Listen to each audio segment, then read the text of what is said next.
आज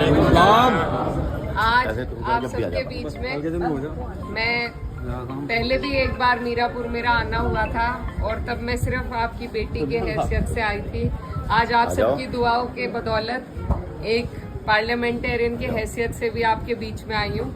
लेकिन पहले मैं आपकी बेटी हूँ और बहन हूँ और आप लोगों से हमारा जो ताल्लुक है वो वोट का तो है नहीं क्योंकि एरिया अलग हो गया, लेकिन दिली लगाव है, दिली ताल्लुक है क्योंकि आपका क्षेत्र वो खुशनसीब क्षेत्र है जिसे मेरे वालिद साहब ने अपने अंतिम वक्त में उन्होंने यहाँ की पैरवी करी, यहाँ की सरपरस्ती करी और आपको ऐसा उनका वक्त मिला बेशकीमती कि जब वो अपनी राजनीतिक जीवन में परिपक्व हो गए थे तब उन्हें आपकी खिदमत करने का मौका मिला।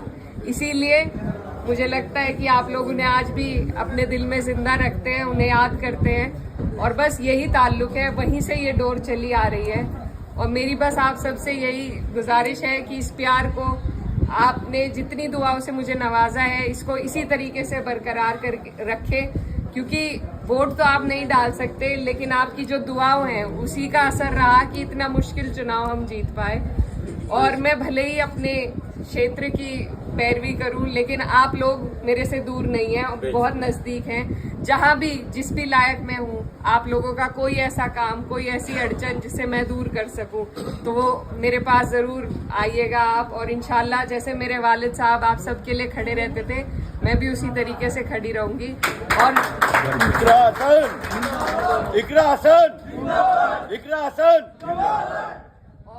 जिस तरीके से संसद में मैं अपने क्षेत्र की आवाज उठाती हूँ, आप लोग भी दूर नहीं है। मैं कोशिश करूंगी कि मेरी जो लड़ाई है, मेरी जो आवाज है उसमें आपका भी हिस्सा रहे, आपके लिए भी मैं आवाज उठा सकूं।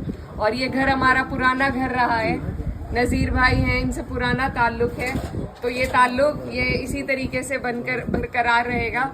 और क्योंकि राजनीतिक प्रोग्राम तो नहीं है पर फिर भी ये कहना चाहती हूँ कि जिस तरीके से इस चुनाव में हम लोगों को सफलता मिली, पार्टी को सफलता मिली, तो अब बस सभी में जोश है और बस कोशिश यही करनी है कि आने वाली 27 में सरकार को आपको और हमें मिलकर बदलना है।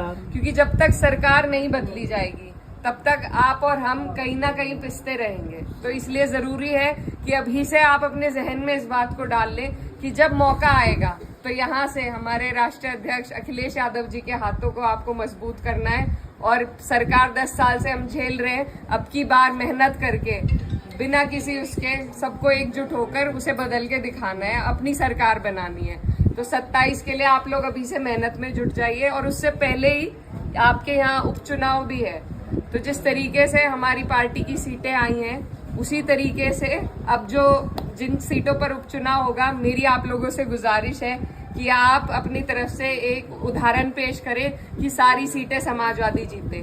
तो मैं तब भी आऊंगी जब चुनाव होगा, उस दौरान भी आना होगा, लेकिन अभी से मैं आपको पहले ही रिजर्व करके जा रही हूँ कि आप लोग सब आने वाले उपचुनाव में समाजवादी गठबंधन का साथ दे, प्रत्याशी कोई भी हो, अपने नेता के हाथों को हमें मजबूत करना है, तभी हमें आपको मजबूती मिलेगी।